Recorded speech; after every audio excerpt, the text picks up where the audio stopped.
Olá, meus queridos alunos, tudo bem com vocês? Quem está falando aqui é o professor Gustavo Treveiro e hoje nós vamos falar sobre condições de equilíbrio. Vamos lá, querido, comigo, vamos lá. Bem, objetivo, compreender o conceito de equilíbrio. E o equilíbrio pode estar acontecendo tanto em corpos em movimento, assim como corpos em repouso. Ou seja, você entender que a aplicação da primeira lei de Newton, certo? O famoso MRU ou estático. Beleza? Vamos lá então. Retomando, aprendemos o conceito de equilíbrio que pode ser tanto em movimento, MRU, tanto em repouso, desde que a força resultante seja zero. Torque é a força vezes a distância. Momento linear ou torque pode ser calculado por M é igual força vezes distância.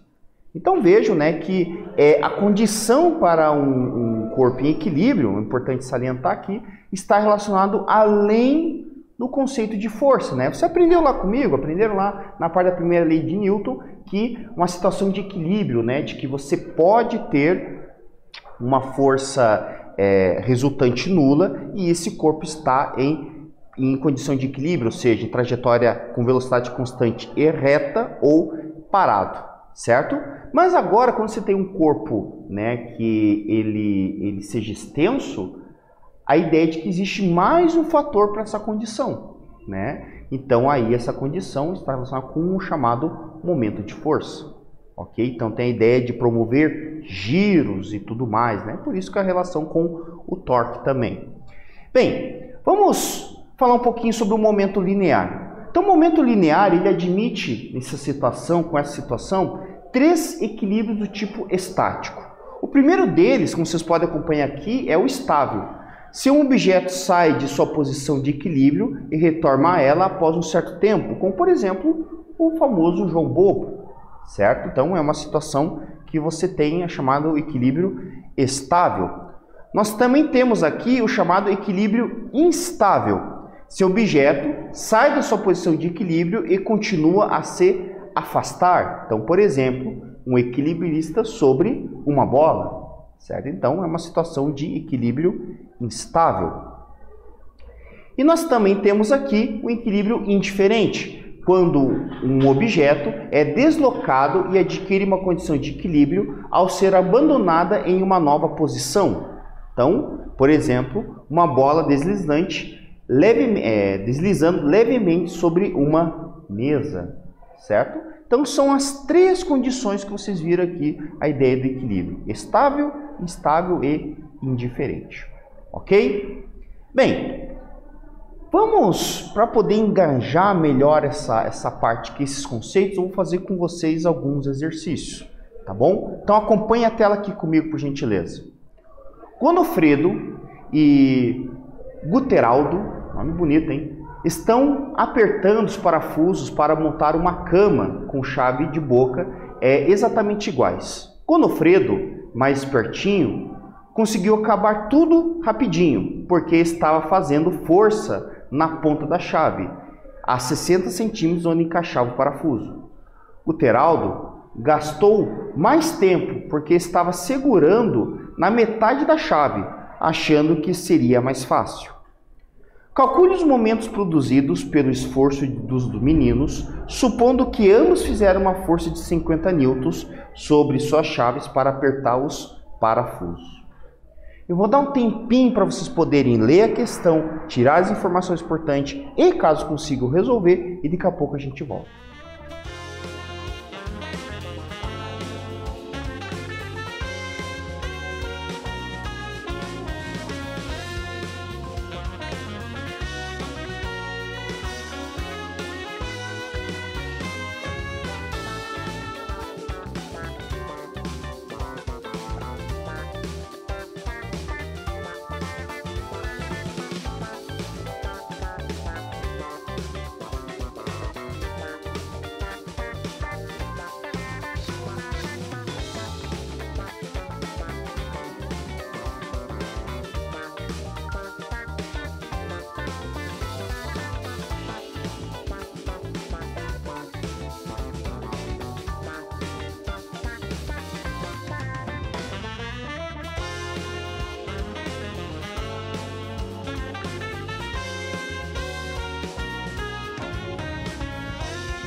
E aí, meus queridos, conseguiram resolver o exercício do nosso amigo Gonofredo e Guteraldo? Será? Vamos lá então comigo. Queridão, então, para quem não sabe, eis aqui, ó, eis uma chave de boca, sabe? Então, essa é a famosa chave de boca. Tem umas que tem estriada desse lado aqui, muito utilizada na parte de mecânica, principalmente aí, né? A galera que vai fazer instalação de telhado, aqueles eternitão lá com a chave, famosa chave 10, né?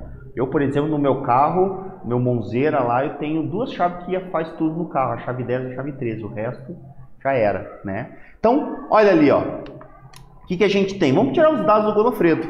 O Gonofredo, eu quero saber o momento dele, a força é 50, só que a distância na qual ele se encontra é de 60 centímetros, convertendo 0,6 metros. Então, com isso, eu tenho que o momento vai ser igual força vezes distância, ou seja, momento 1 é igual a 50 vezes 0,6. Ou seja, né, se você multiplicar ali, você irá achar o valor de 30 Newton por metro. No caso do Guteraldo, olha o que o nosso amigo fez. Ele tem a mesma força, só que ele pegou com uma distância menor, certo? Então, metade, 30 centímetros, ou seja, 0,3. E, consequentemente, se você for calcular aqui o momento de força desse cara, tu vai perceber que realmente, né, ele fez ali um momento menor. Ou seja, fazendo momento 2 é igual a força vezes distância, 50 vezes 0,3, que vai ser igual a 15 Newton por metro. Beleza? Tranquilo? Se você tem um pouquinho de noção, você sabe, né, que é muito mais fácil apertar um parafuso, certo? Na extremidade dele, né, alongar o cabo, do que você pegar no meio, né? A mesma coisa com o martelo, né? O cara que utiliza martelo não vai pegar martelo próximo ali à cabeça, onde bate, né? Ali a parte de ferro, ele vai pegar normalmente na ponta do cabo. É a melhor forma, né? A mesma coisa né? Eu moro, por exemplo, na cidade de litorânea, Paranaguá. Eu, por exemplo, às vezes, se furo o pneu, alguma coisa do carro, eu não consigo tirar os parafusos nem a pau, né? Porque é adubo, areia, aquela coisa toda. Que eu ando dentro do carro? Com uma alavanca, certo? Então eu sempre ando com ele com um pedaço de um cano, né? De ferro, onde que eu coloco na chave e eu acabo alongando a chave de roda para ficar mais fácil caso eu precise trocar, substituir ali o pneu por step, certo? Então são as malandragens que a gente acaba utilizando aí. Então veja que, seguinte, que o esforço, né, a facilidade do trabalho está relacionado com o momento. Então quanto mais momento eu tiver, olha a relação, mais momento eu tiver, mais fácil fica o trabalho. Tá ligado? Então, vamos lá. Queridos, uma outra coisa que a gente fala sobre o momento é a questão do sentido de giro. Acompanhe aqui comigo o slide. Como a rotação pode acontecer em diferentes sentidos, foi convencionado como negativo no sentido horário e positivo para o sentido anti-horário. Então você pode falar o quê? A partir do ponto de giro, certo? Essa é uma coisa importante. A partir do ponto de giro, você tem que imaginar isto, a atuação da força. Nesse caso aqui, ó, perceba que o ponto de giro, ele estará, a força está à esquerda, certo, do ponto de giro, e a força está para baixo. Então isso irá me promover um sentido de giro desse parafuso no sentido anti-horário. Então, por convenção, eu falo que esse momento ele é positivo. Enquanto que na mesma situação, ou seja, a força está no lado esquerdo, só que agora a situação desta é para cima, isso faz com que eu tenha um giro, certo? No sentido horário, por convenção, momento negativo. Então perceba, né? Tem muito aluno que faz isso. Eu acompanho muitos caras que falam assim, então se está para baixo é positivo, para cima é negativo. Não, tem nada a ver com isso, certo? Você tem que acompanhar para onde que está girando e qual lado que essa força está sendo aplicada. Ou seja, existe o ponto de giro e o ponto de atuação dessa força. Nesse caso, vejam o slide. Neste caso, perceba que se o ponto de giro, a força está à esquerda do ponto de giro, realmente, força para baixo, sentido anti-horário, para cima, força para cima, sentido anti-horário. Agora, se for o oposto, no caso, a força está à direita do ponto de giro, perceba que vai acontecer o inverso, ou seja, a força para baixo ela vai ser negativa e a força para cima positiva. Ok? Então tem que ficar esperto a ponto de giro e fácil. O que eu sugiro meus alunos? Cara, Lápis. Pega o lápis, imagina que o ponto está travado ali e gira ele se você tem dúvida nisso aí. Ok? Tranquilo? De boa? Então, vamos lá. E agora eu vou fazer com vocês aqui uma outra atividade para ver se vocês estão espertos, estão ligados no esquema aqui. Diz o seguinte, uma régua de 30 centímetros de comprimento é fixada no ponto O de uma parede, de modo que possa girar em torno desse ponto. Então, percebam aqui, ó, aqui tem uma representação, né, de uma régua, ela está fixada no ponto O. Então, eu fui lá, peguei um preguinho, toque, toque, toque, prendi ele ali na parede, certo? Essa parede, essa régua, né, por causa da gravidade, vai estar atuando, né, no caso ela ficou vertical bonitinho. Em 3 momentos diferentes, agem na régua forças F1, F2 e F3 em relação ao ponto O. Calcule o momento dessas forças. Eu vou dar um tempinho para vocês poderem calcular isso aí, né? Não esqueçam dos sinais e daqui a pouco a gente volta para responder.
E aí, meus queridos, conseguiram resolver a questão? Entenderam a malandragem? Vamos lá. Queridos, então, antes de mais nada, tá? O que a gente acaba tendo aqui de situação? Bem, a primeira coisa que a gente pode perceber é a questão do momento de cada força. Eu vou calcular de momentos diferentes. Então, nesse caso aqui, ó, entenda que o F1, certo? Ele está atuando, né, praticamente na mesma linha ali da régua. O que acontece? É só você pensar um pouquinho. Se você vai abrir uma porta, tu percebe que normalmente tu tem a tendência de aplicar uma força perpendicular à porta. Ou seja, se a porta é assim, eu faço uma força de assim, certo? A mesma coisa se eu for analisar, pegar uma chave, por exemplo, né? Se eu pego uma chave, o ponto de giro está aqui, eu normalmente faço uma força perpendicular ao corpo da chave. E aí tem um significado disso, né? Porque se eu quero promover o giro, a força, a parcela da força que promove esse giro, ela está 90 graus com o objeto, né, que está girando ali, certo? Então, no caso, o corpo da chave. Então, como se pode perceber, o F1, ele está alinhado, ele não está tendo 90 graus. Logo, esse momento dele é zero, certo? Bem, uma outra coisa que acontece é o seguinte, o F2, perceba que ele está na ponta da régua, no final desta, certo? E se eu for analisar, né, imaginar essa situação aqui, se você for ver, você está fazendo um sentido horário, né? Então o F2 está apontando para, no caso, para a minha esquerda, certo? Nesse sentido da régua, e você está promovendo um giro no sentido melhor dizendo, no sentido horário. Então com isso eu já consigo identificar que o momento ele é negativo, ou seja, vai ficar 60 vezes 0,3, né, porque 0,3 é a transformação de centímetro para metro, fechou ali menos 18 Nm por metro. E a mesma coisa acontece com acaba sendo com o F3. O F3 ali, se você for analisar, ele vale 40, só que ele está na metade dessa régua, certo? Está na metade da régua, só que ele está no sentido oposto do F2, certo? Ou seja, ele está indo para a direita. E conforme o ponto de giro e essa força F3, ele está promovendo um giro no sentido anti-horário, ou seja, o momento é positivo.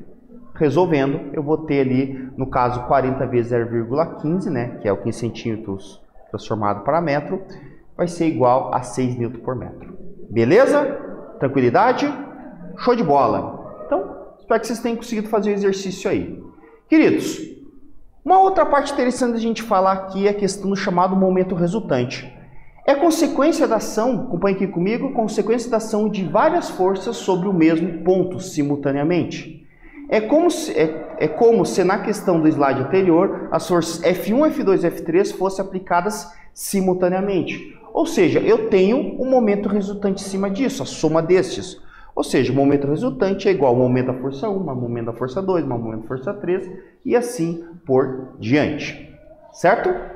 Bem, agora eu vou pedir para vocês mais uma atividade aqui para a gente fixar bem esse conteúdo. Então ele fala o seguinte: uma barra AB, que é essa barra que está aqui embaixo, de peso desprezível, fixa no ponto O, sofre ação de força F1 de 8 N, esse F1 está a aproximadamente 3 metros do ponto O, 8 N, F2 ela se encontra a 1 metro do ponto O, tudo isso à esquerda, né? F1 e F2, F3 se encontra a 1,2 do ponto O, está apontado para cima à direita deste, e F4 20 newtons, que está aproximadamente a 2,7 metros do ponto O à direita e para baixo.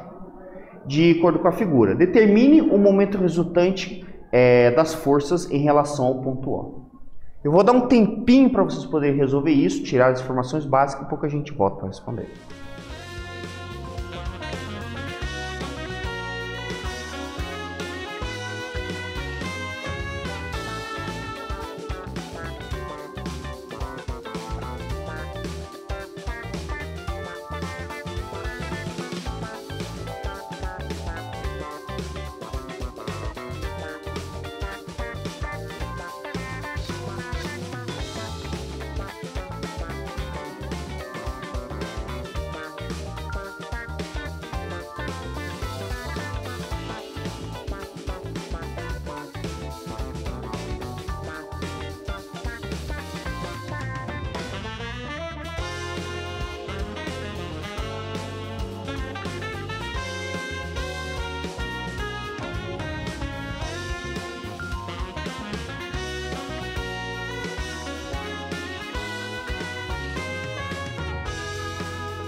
E aí, meus queridos, conseguiram resolver? Acharam o momento de cada força?